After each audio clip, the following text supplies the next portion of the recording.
Hello, everyone. My name is Jennifer Hancock. I'm the founder of Humanist Learning Systems, author of the book Applied Humanism, and a board member for the International Humanistic Management Association. I want to welcome you today to our Humanistic Management Professionals Lunch and Learn. And I'd like to introduce my co-host, Elizabeth. Elizabeth? Hi, everyone. Welcome and thank you for joining us today. I'm Elizabeth Castillo out at Arizona State University and also on the board of the International Humanistic Management Association. We have a lot of new people with us today, so I wanted to give a quick overview of the International Humanistic Management Association, as well as our marketing partner, the International Leadership Association. The International Humanistic Management Association acts as a hub for researchers, practitioners, and policymakers interested in the promotion and practice of humanistic management and leadership. The practices of humanistic management honor the intrinsic value of all life and protect the dignity of all humans. The practices are oriented towards flourishing of all life and the enhancement of human well-being. Humanistic management differs from traditional mechanistic or economic practices in that humans are more than resources, stakeholders, assets, or capital. Human beings are the means and the end, and the purpose of business is to serve human flourishing rather than wealth creation. You can learn more about us at humanisticmanagement.international. That's our website. Now, we have a marketing partner today, and we're very excited about this collaboration. This is the first time we've done this. Our marketing partner is the International Leadership Association, and I want to welcome everyone from that organization who's joining us today. We're glad to have you. The International Leadership Association is the largest worldwide community dedicated to leadership, scholarship, education, and development, and you can learn more about them at ilaglobalnetwork.org. Our guest today is Randal Joy Thompson. She is an international development professional who writes on leadership, commoning, and the arts. She has traveled the globe as a USAID Foreign Service Officer and then as a consultant, and is facilitating dream making better futures through her social network, Dream Connect Global. And she has a new book, Proleptic Leadership on the Commons, Ushering in a New Global Order. And we will include links to that, and because we record this and then we put it up on the website, we'll include links to that in the documentation that we provide. So welcome, Randal. Thank you very much. Thanks, Jennifer and Elizabeth, for inviting me. And as I'm sharing my screen, I have a brief PowerPoint just to kind of put down some of the takeaways for you to have later. I would like to acknowledge the co-editors of the new book that's coming out on September 29th, and that is called Reimagining Leadership on the Commons, Shifting the Paradigm for a More Ethical, Equitable, and Just Future. And I would like to acknowledge Kathleen Quinn, who's one of the co-editors. She's on call. And also Devin Singh, I think, who's able to join us, and also acknowledge all of the authors who are here today, including Elizabeth. And I see Pat Clary out there, and perhaps others will be joining. I would like to give some takeaways. I think I'm just going to give takeaways for about 15 minutes, and then we're going to open it up for questions, which should be interesting. I'm taking most of what I'm saying from the future book, the book that's coming out in September, but it also really does parallel a lot of what I talk about in my own book, Proleptic Leadership on the Commons. Great. So, your PowerPoint's not open I'm yet. I'm sharing my screen. You're sharing the screen, but the PowerPoint's Okay. not open yet. Somehow I can't even see it. I don't know what's going on. I can't see my PowerPoint. Oh. My goodness. Let's see what's going on here.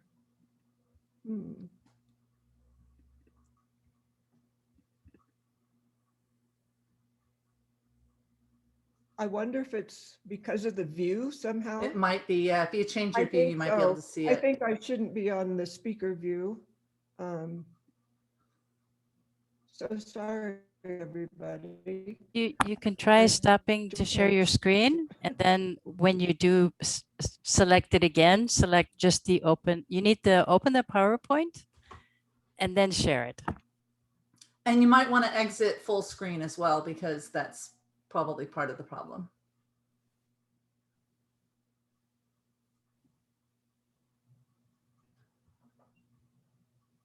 Okay. Do you see it now or? No, there it is. It's coming up now. There we go. Okay. All right. Now I can't. Sorry. Okay, so again, what I wanted to focus on, of course, is leadership on the commons and provide some takeaways for leaders of all types of organizations. I think it's important, first of all, to start by giving a definition of the commons, because this has been a very contested concept. And I think that one of the most definitions probably is the best, all the aspects of the commons. And so they're defined as social systems comprised of self-organized communities of commoners who create and or use and or protect and or share natural human-made or abstract commonwealth or resources, governed and sustained by the practice of commoning, which infuses the community with distinctive values, processes, and actions that differ from those of the state and the private sector. And there's a brief little video on the website of the International Association for the Study of the Commons that kind of also summarizes one of the latest conceptions. I want to present before the takeaway, what are some of the values of commons, which I talk about in my book and which the authors of our new book also talk about. And that is, commons are based on a relational ontology.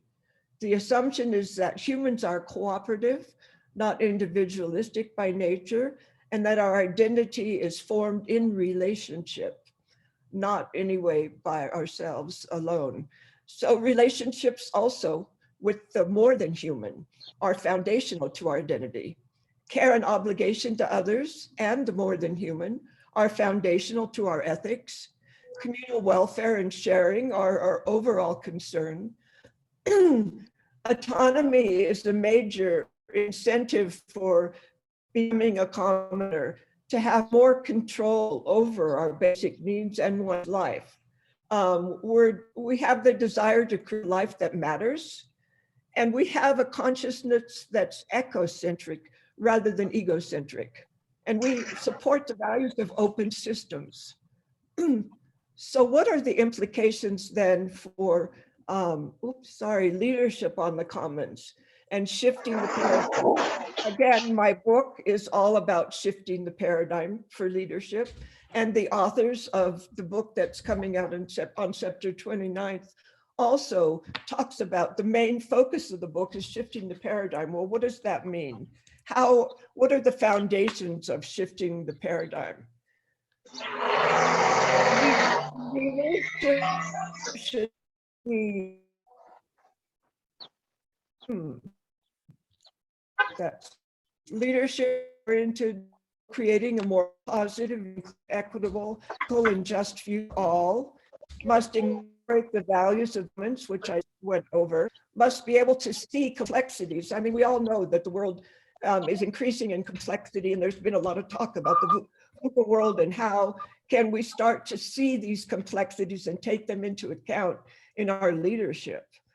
We must have a broad view of the human and non-human world. We must really have a complex, adaptive, whole systems view in order to be able to see and incorporate the complexity of the world into our leadership. And our leader must encourage positive change for all of humanity and to look as inspirations leadership. So, okay, the first steps, we argue that we need to shift our worldview. We can't change our leadership. And we think that the leadership of commons or commons leadership really provides an interesting approach that might also help other organizations, governmental organizations, private sector organizations, NGOs. So we start with that we need to expand our worldviews and consciousness so that we can perceive larger, whole, complex systems. Our worldview is really bio-inspired. We look at nature as an inspiration for our leadership. And we look at creating regenerative whole systems, which definitely are modeled after the way systems in nature act. We need an adaptive and not a control perspective. And what I like to refer to, what Elizabeth Castillo calls the need for allostasis, not homeostasis. Basically, leadership has been based on homeostasis up to creating stability at a moment in time, maintain operational variables to within a control, but it's not the way we should work to deal with complexity. We need adaptive. And so we have to look at leadership as as a process, maintaining stability through dynamic change. And that's definitely in accord with the complexity of the world. As one of our authors, Kathleen Allen, proposes, we need to reproduce regenerative process in organizations. Much like nature, nature is a regenerative process. Shift from an egocentric attitude of dominance to an ecocentric concern for the whole interconnected planet. As Kathleen Curran argues, we need an ecocentric model of what matters, something that's relational, responsible, and intentional, with the ecocentric identity and spirit found in the intersection of these. What I talk about in my book, and also in a chapter in a new book, is that leadership should be proleptic. Prolepsis is a concept of allowing the future glimpses to enter into your current reality so that somehow you're leading with the glimpses of the future. And as I've talked about also, it's inherent in humans somehow that we think that a better future's coming into existence. It's in our spiritual and religious traditions, all of them basically. And leading proleptically is somehow being opening yourself. And I have a whole process in my book about how you can better open yourself to the future and how you see how you're influencing the levels of systems from individual to group to social to environmental to the universal, and how they're influencing your leadership process. And by doing this, it fits with this bio-inspired regenerative whole systems worldview. The way we redefine relations also, and as I've said, this is based on a relational ontology, Ubuntu, as some of our authors talk about, and has become more and more popular, the fact that I am because we are. So I just want to highlight some of the points that Elizabeth makes in her chapter, that relations are really embedded in an interconnected system. So it goes beyond human relations, as I've talked about before, to the more than human. And there's a complexity of interdependent subsystems. And so the function of leadership really is to catalyze the flow of energy, information, and matter, creating stabilizing connectivity and coherence among all of the subsystems. And what I said before really involves is developing a higher level consciousness and awareness of complexity, interrelations of things, and our own relational processes. Mutualism is extremely important, and it's pointed out in my book, but also by a number of authors in our new book. And it's when both organisms in nature, when they benefit and create larger systemic benefits. So leaders really play this role. They help to form mutualistic relationships within and between organizations and with the more than human. And leadership needs to equitably include, inspire, engage, and facilitate change for all stakeholders, human, not non-human, not just shareholders. That's the way to prosper for the planet. Power is different leadership, and this is an important takeaway, I think, that commons leadership is power to rather than power over. It developing their capabilities to have power to rather than having power over them. Where leadership is empowering, it's a catalytic approach. It enhances the adaptive capacity by expanding degrees of freedoms and creates resonance. This is, as Elizabeth points out in her chapter on commons leadership. Resources are much more expansive than normally considered. We consider all types of resources, and commons leadership intentionally develops these diverse resources to strengthen capacity. And actually, Elizabeth lists in her chapter some approaches that can be used: community capitals, aggregated reporting, the multi-capital scorecard, that can actually be employed to develop these diverse resources. I'm going quickly, but I'll give you these after. One thing in commons, and I think it's important in all organizations as a key takeaway, that we need to sit down and determine our ethical principles. Since the commons are self-organized communities of people, one of the key first things that they need to do is establish what are the ethical principles by which we want to interact. And I think this is really a key takeaway for all organizations.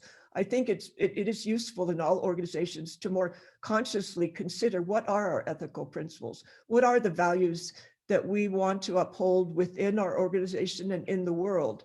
And Catherine Baird and the rest of her authors really define a process of conscious conversation, which I think all organizations can take advantage of.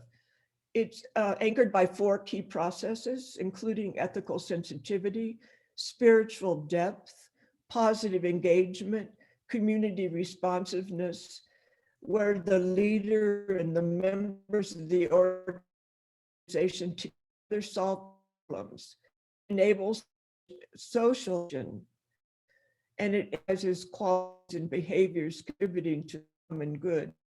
The authors of the chapter refer to benevolent leadership as regenerative, perhaps is the best way to sit down together and help have conscious conversations about ethical principles.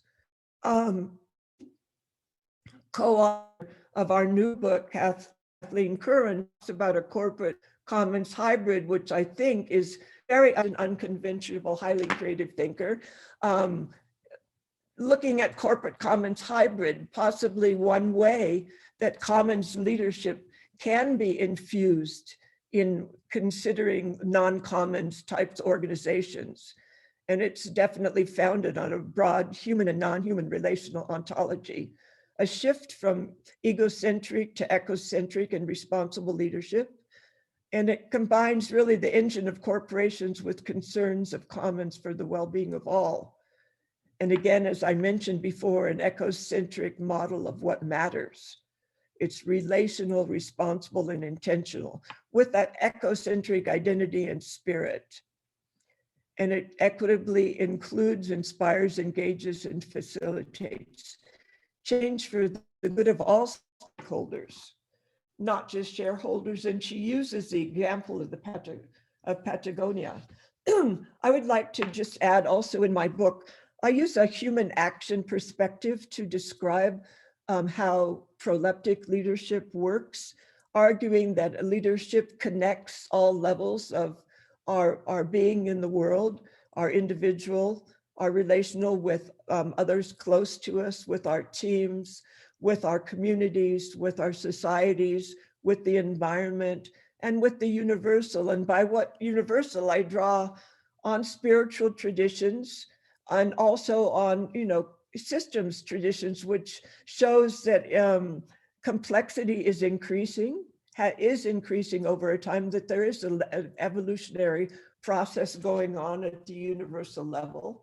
The spiritual philosophies argue that consciousness is going through a process of expansion toward cosmic, eventually a cosmic consciousness, that we are moving as individuals more and more from an egocentric perspective to an ecocentric perspective, a world-centric perspective, and a cosmic-centric perspective. And as we do that, our own identity merges more in relationships and with others. And this really does impact our leadership, because we realize that we're not, it's not an individual process, it's a relational process. It's something that inspires, engages, and that everyone, in fact, leader. Also, prolep a lot of traditions. We are in moved more equitable world, and somehow our role is to help lead the process of increasing equitability, increasing justice, increasing positive relationships between individuals. And so I think these basically are kind of the foundation of what I talk about in my book, what the authors talk about in the paradigm shift of the book coming out on September 29th, which reimagines leadership on the commons and focuses on shifting the paradigm. And so shifting the paradigm, starting with our own worldview, is critical. Hey, and Randall, just yes. really quick, we're coming to the end of the first part of this. So if I could get you to focus on like 3 practical takeaways, like what are the practical things people could do to implement this now? Like what are the 3 most important things people could do? And then we'll open up for questions. I think the most important things is examine your own perspective first. Worldview. How do you see the world? Do you look at your organization in a closed systems way? And therefore that some argue that leads you only to look at your own shareholders, your own people that you directly influence, or do you look at broader stakeholders? Do you include the view of the world? So examine yourselves. What is your worldview? Number 2, do you see the interconnections between your organization and other organizations? And do you take those into consideration in your processes, in your leadership approach? Do you include the more than human in your process, in the impact, how the more than human impacts you and your organization, how you every day and your organization impacts the more than human? And also, are you willing to really sit down and look at your ethical values? Are you willing to have a conversation about your views and determine you are really having a positive impact? And I just put 3 inspirational quotes on my last slide, but you can look at those later. Perfect. Okay, so I want to start out by asking a couple of questions and then we'll open it up to everyone else. If you have questions, I've seen people putting them in the chat. That's the right place for them. So if you have any questions, now is the time to put them in the chat. So the first question I have is a common thing when you hear someone talk about the commons or leadership of the commons, and that is in the world of business, how is this different from socialism, right? So can you address how the leadership of the commons either relates to socialism or, how would you answer that question? Oh, wow. No, no, actually leadership on the commons is very, very, very different than socialism. Socialism is when, right, the government has more and more power. I mean, common leadership is just the opposite. It's when people locally take more control over their lives because government has failed and because corporations only concern themselves with profit and they're enclosing more and more things. This is one reason the commons movement has become so popular, because like it's getting more expensive to get access to clean water. It's getting more intolerable to get clean air. It's getting, even information has been commodified. It's very expensive to get journal information. So this is, No, and I mean, commons are very different from state management and state governance. It's individuals having more autonomy and taking over more control of their lives that has been taken away by the state and by corporations. I don't know if that answers. No, that was really good. I really, really like that, because I was thinking too, but no, you're right. It's the exact opposite of that. So it's more of a democratic form of governance, basically, what you're describing. Yes, it is. So one of the problems people have in leadership, right, especially in a collaborative leadership environment like what we're talking about here, is how do we address and how do groups address the problem of voluntary contributions? Because what often happens is there's usually a few highly engaged people and a lot more less engaged people. So do you have any advice for people who are trying to lead in this sort of way, but are running into the problem of engagement? Right. This is, well, Eleanor Ostrom, who's really kind of the mother of the commons, and she has governance principles that every commons really needs to sit down and reflect on these principles. It also goes with what Catherine Baird talks about sitting down and have conscious ethics. How are we going to work together? Yeah, it's a process of gaining commitment. You need to gain commitment, and Eleanor Ostrom talks about if you have commitment of individuals, then there are consequences of not meeting that commitment, which the group agrees upon. So, but definitely there's always this human trait that some people, assume more responsibility. And I suppose people that are organizing commons and volunteer groups often are left with the burden, but it's a process of really gaining commitment. And that's, I guess, a good leadership trait that we should talk about. How do you build commitment? But it is, as in volunteerism, it's an issue in commenting. And the whole issue of free riders, that some people want to take advantage of the benefits without putting in their effort, which is why it's so important to agree upon your foundational values and ways in governance principles. So I want to follow up on that that concept of the freeloaders, so to speak, because that obviously comes up a lot in various public policy conversations, and I'm sure it's not unique to the United States. It's probably everywhere. Why should I pay taxes for XYZ to do ZDB?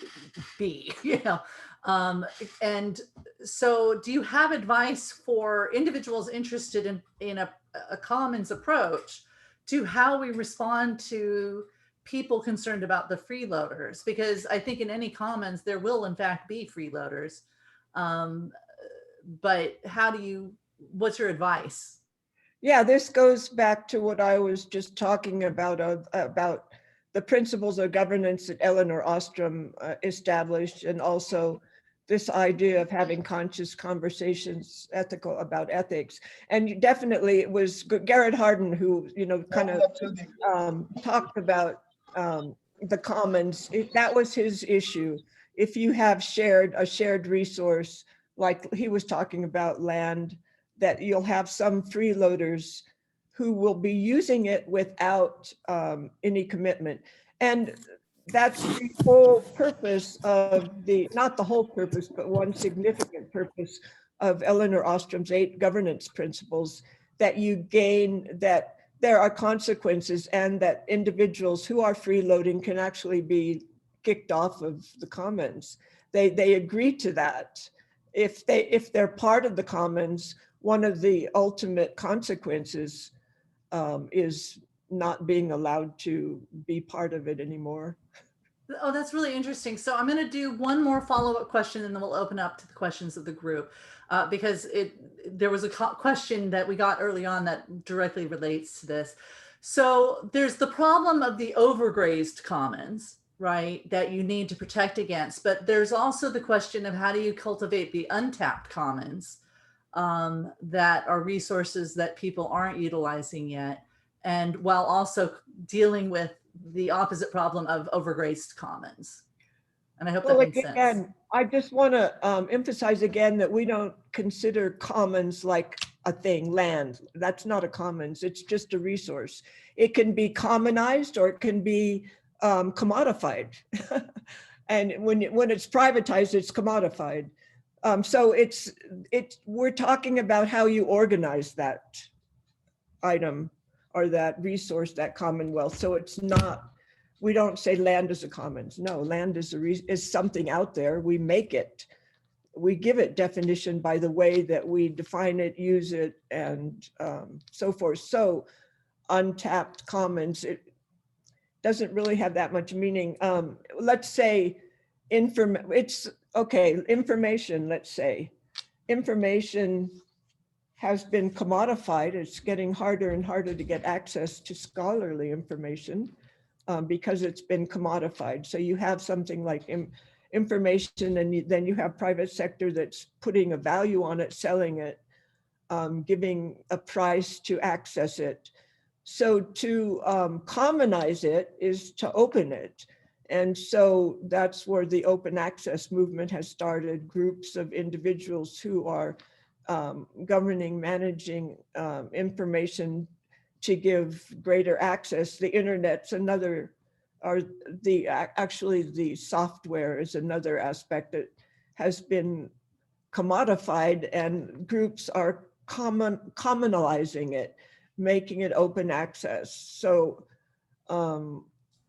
I guess what's going through my mind, because I live in Florida and my community just averted a natural disaster that was created by a commodified, private owned entity that went bankrupt 60 years ago, right? And the disaster was going to affect not just the land that they're on, but also the bay and all the estuaries and all the animals in that. So I think one of the problems that when people have problems with capitalism, it's precisely because the things have been commodified, but not the downside. The downside is that they're negatively impacting the commons, which comes back to the how do you prevent overgrazing? And I'm putting that in air quotes for people who are just listening and not watching.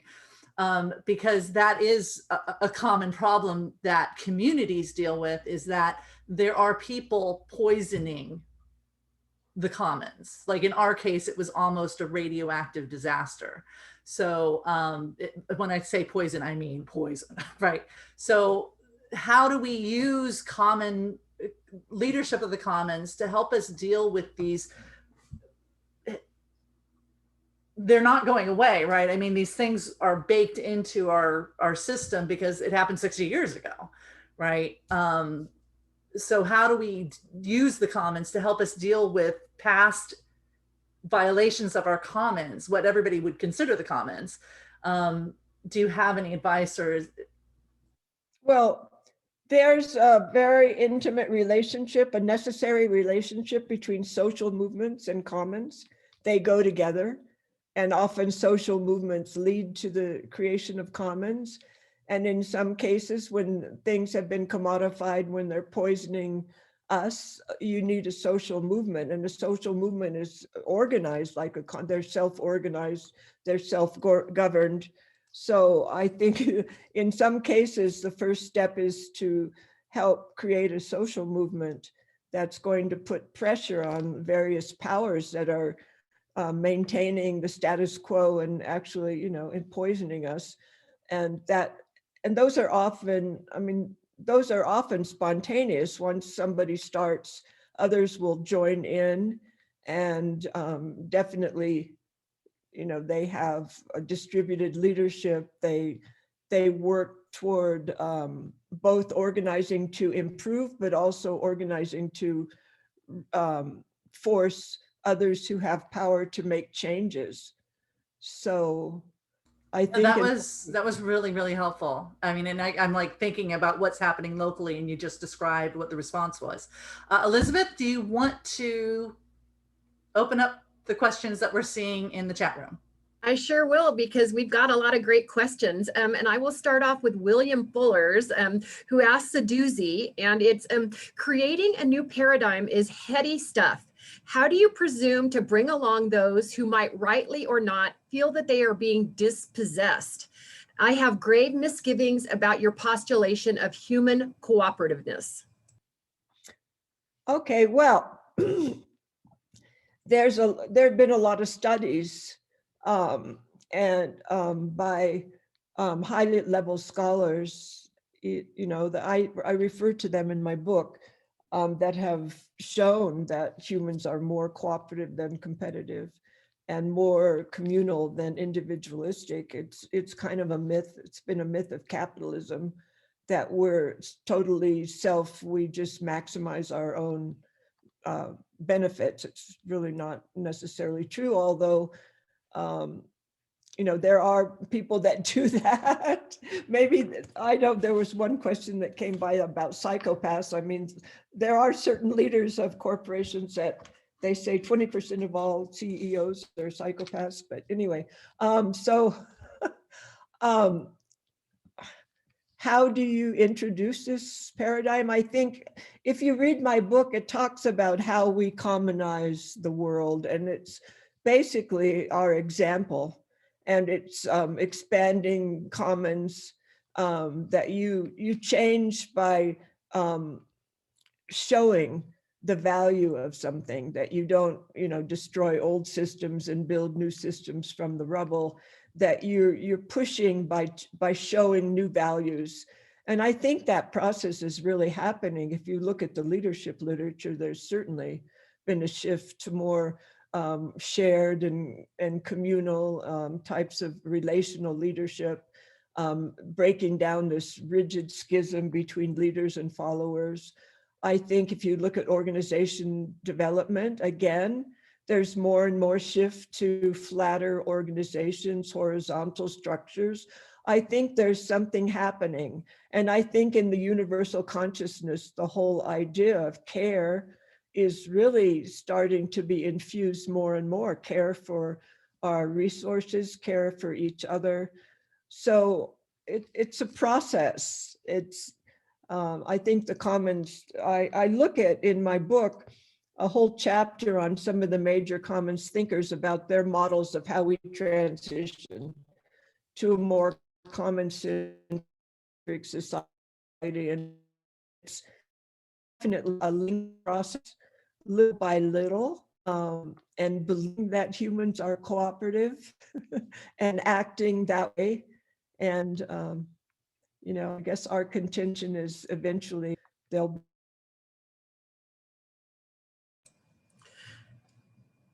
Thank you.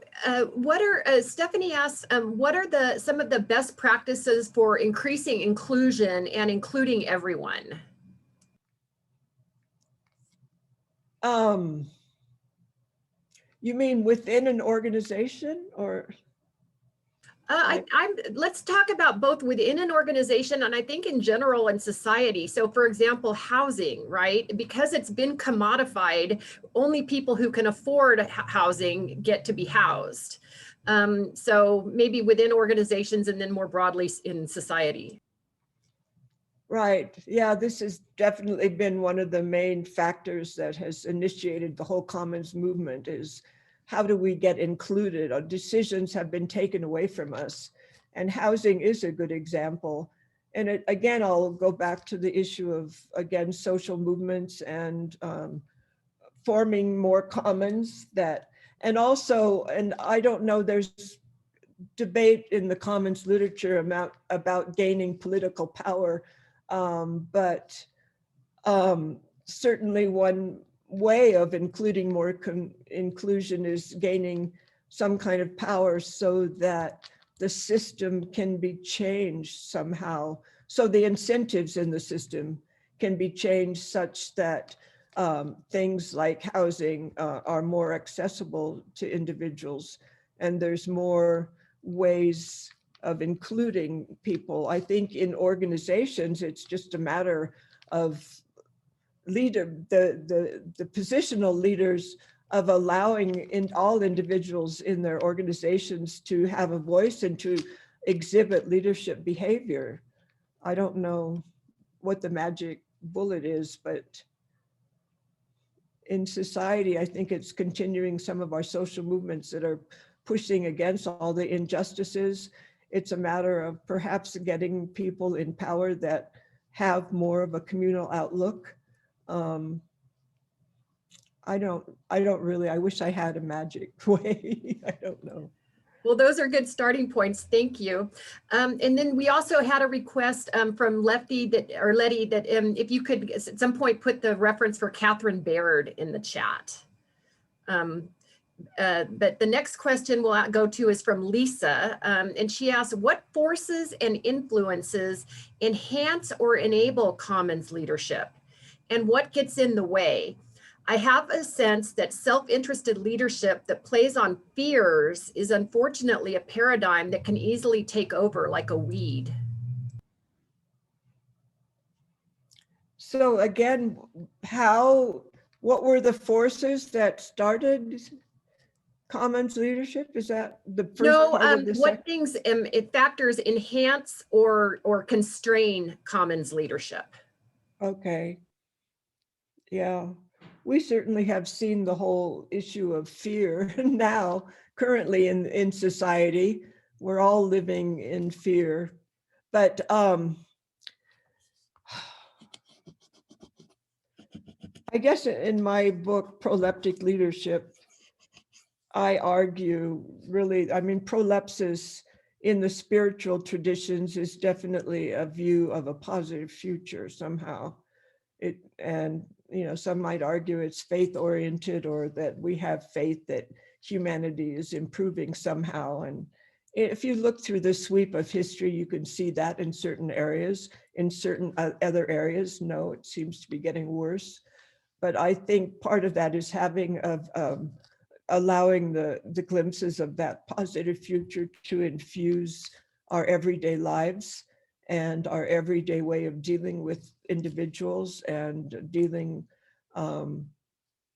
with others and organizations. I don't know, I'm involved in a group with Margaret Wheatley, who's quite a famous leadership guru, who believes we need to prepare for the end, that civilization, especially the American civilization, possibly all of Western civilization, is at a crashing point, and that we need to be ready to help others through the collapse, and who knows what the future will be. So there's different paradigms going on. So her idea is, how do you avoid the fear and shift it from fear to help when things are collapsing all around us, which it seemed to be with COVID. It just revealed how dysfunctional our systems are, our economic, social, and just human relations are, and just the different way individuals perceived what was happening. Well, that's a great segue into William's second question, how to reconcile the need for public health versus the anti-public health reactions for people who didn't want to wear masks, for example, because they felt it impeded their rights. Do you have examples of how to make that shift? How to change their mindset, or I don't know. Yeah, how to reconcile the preventive and precautionary actions with this assumption of an ecocentric set of human proclivities. Whoa. And I know that's a hard one, right? I mean, no policymakers yet seem to have been able to figure it out. So maybe the webinar, we're not going to accomplish it either. Let me see if I can rephrase the question a little bit. The challenge we're always going to have, right, is how to protect the commons from people who don't want to protect the commons, right? Who don't view it as commons, but as commodity, right? So that's in the language you were talking about. It can either be commodity or commons. And for those of us who recognize health or the COVID situation as a commons situation, right? How do we deal with, in a commons leadership sort of way, the need to move towards more commons idea thinking when there's a whole bunch of people who don't think about it as a commons issue. Yeah, part of that that schism that has been created is one of consciousness, is one of worldview. Definitely the egocentric perspective of those who want to deny reality and don't want to protect others, and the more communal perspective. And how do you raise consciousness? That's a huge challenge of, but you know, part of it has been because there's two different realities going on in the world, and the different consciousnesses, the different worldviews are being fed by information that sounds very reasonable on both sides. It's you know, so how do you tap into that information that's feeding that ecocentric, that fear of losing one's individualism, that whole idea that we have rights, individual rights, and that if we're thinking about others, we're going to lose our individual rights. That's being fed by a lot of information that brings on experts and makes it sound very reasonable. So it's not, you know, somehow if we could commonize information somehow, I don't know how we can do that, because, you know, I think, and that also information influences people's worldviews and their level of openness. So yeah, it makes me go back to something you said early on, which is you know, a commonly led leadership has to first identify what the ethical principles are in order to even construct a common language through which they can have these conversations. Very quickly, we're about 12, 13 minutes before the end. So I just wanted to take a moment. So if anybody's interested, my company, Humanist Learning Systems, is the education partner. And we offer HRCI and SHRM approved certificates for this session, as well as a general certificate of participation. So if you want either an HRCI or a SHRM or a general or all three, I need your name, your first name, your last name, your email, and which certificates you want. You can ask for one or two or all three, but this session is approved for HRCI and SHRM, and I also provide a general certificate. So put that in the chat. Elizabeth? Sorry, I was typing all this. I was just going to put that in the chat. Good for you. You're a step ahead as usual. I wanted to go to Gerard's question, who had a question about property rights. So what are, you know, where does private property and private ownership fit into all of this? Are there limits? Would you recommend them? And would those be voluntary or imposed? voluntary or imposed, you mean again, for or against property rights? I think the limits, like what is the role of policy and regulation in enforcing policy rights or in promoting, you know, commons movements? Well, wow. That's also a question it's hard to answer totally from the perspective of the commons, because we have a variety of different commons scholars and activists that come from highly different ideological perspectives, and many who believe that we'll never transition to a common-centric society as long as we have property rights, because property rights by definition are individualistic and separate ownership. So, oh my goodness. Can I follow up that question and take it? Because I think part of what's interesting to me about this whole conversation we've had and the questions we've had is that there's two levels to this, right? When I hear commons, I'm thinking about public policy and the commons, right? Whether it's the air or the water or whatever. But my understanding of your book and your idea of commons leadership is actually applied in an organizational sense, right? So if I'm in company A, how might I lead company A with a commons mindset as opposed to an extractive, egocentric mindset. Is that correct? Yes. Okay. I didn't know if you wanted to expand on that or not. Well, I guess Elizabeth can go to the next question. do you want me to expand on that? I mean, as I pointed out, commons is a form of community. It's not a thing like air, water. It's how we perceive and conceive and govern things like that. But I mean, definitely, if you look through history, you'll see definitely when capitalism was overtaking feudalism and started to enclose property, that there were a lot of spiritual leaders who were saying that these things are by definition commons, like air, water, because they were given to all of us. They weren't given to any individual. So therefore, no individual has the right to own it, to use it, to make a profit out of it.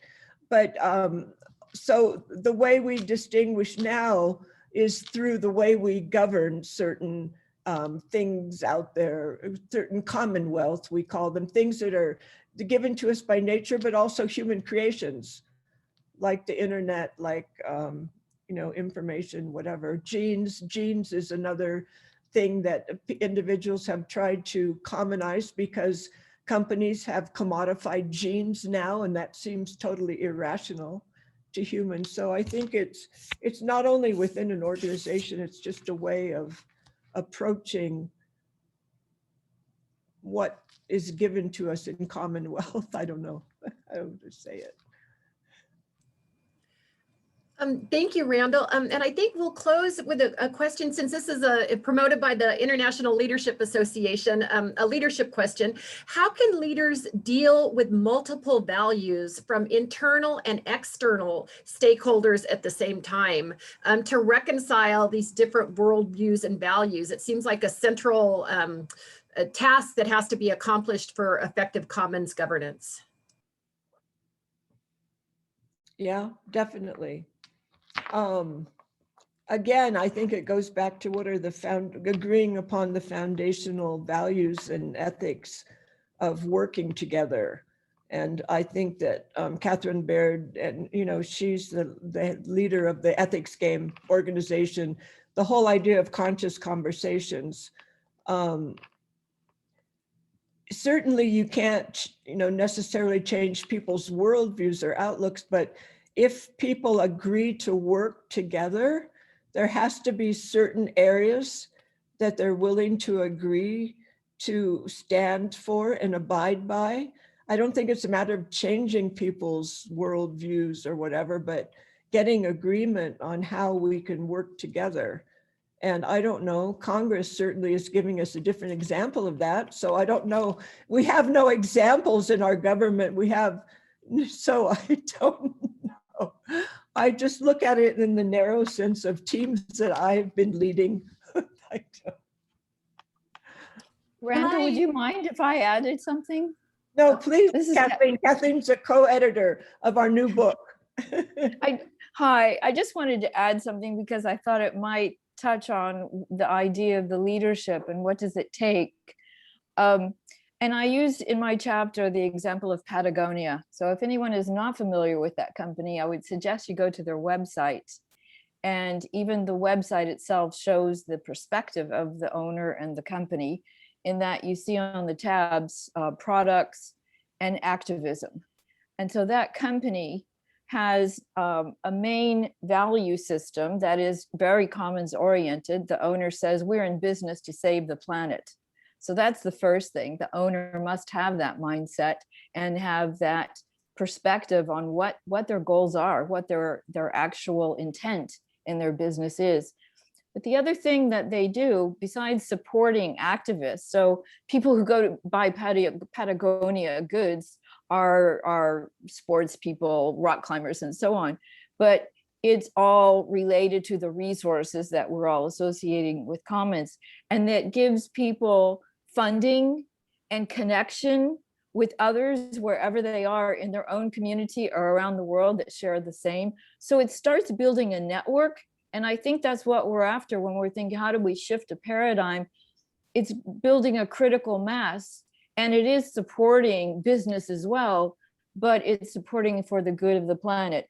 And the last piece he says is, don't worry about your footprint, worry about your handprint. And therefore, when you say, how do I make sure everybody is buying in and we have these rights we want to uphold? That's a company who looks at their whole supply chain, all the way down to who grows the cotton. And we've heard a lot recently about chemicals in cotton growing, and then the conditions for workers and so on. Everything they sell, every element that goes into whatever they sell, they have looked into it. So I think the bottom line there is the intent, and then the relationality amongst all those that are participants within the supply chain. It creates a giant network, and that's how paradigms change. So I hope you didn't mind me jumping in there. I was trying to hold my tongue the whole time. You did very well, and that was fine. It was fine. Thank you. I just want to let everybody know, especially the people from ILA that are on, is that we got to interview Dean Carter from Patagonia last fall, and we have a video of his conversation on our website. But I did want to do, I think we've got a time for final comments, Randal. So is there any last parting thoughts you want to leave people with, words of wisdom, anything? I certainly want us to be hopeful. That I think that all over the world, people are clamoring for more voice, for more autonomy over their lives. Certainly people now during the pandemic that didn't have enough to eat, and it's brought out a lot of local community individuals that are helping each other. So I think that really has proven that humans are more cooperative than individualistic. But if individuals had more control over their basic needs, such as food, such as water, such as housing, that I think that it would be a better world. And I just hope that we all start looking at the possibilities for us to have more say through the commons, through social movements, through the commons, and that we continue to work that way, and that we seriously look at the organizations we're within and make an effort to both look at ourselves, our own worldviews, our own values, and also work together to just slowly, build up the impetus to a more autonomous, more caring, a more responsible world in which we take more responsibility for ourselves and for others. Well, thank you so much, Randal. Thank you for joining us. We really enjoyed your time here. I'm so happy you agreed to join us today. I want to remind everybody that this has been the International Humanistic Management Association's Humanistic Management Professionals Lunch and Learn, and we do this on a regular basis, and you can find more at our website, humanisticmanagement.international. All of the slides and all the materials that we talked about will be posted on a blog post on our website along with the video, and we will email everybody with that information as well. And we also want to thank once again our marketing partner, International Leadership Association, for helping us today. Thanks so much.